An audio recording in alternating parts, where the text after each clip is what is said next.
वो मेरी बेटी, मेरी जुमरुद को सजा देंगे। मुझे माफ कर दो। रुस्तम बाबा रुके। क्या इस्तकबाल तुम इसे हुलिये में करोगी? किसका इस्तकबाल? बहराम बाबा।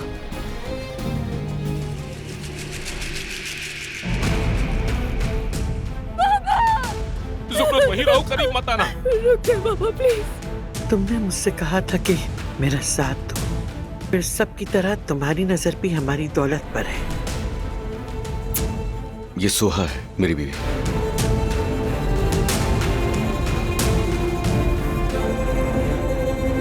शुक्रिया बेटी, आखिरकार मुलाकात हो गई तुमसे।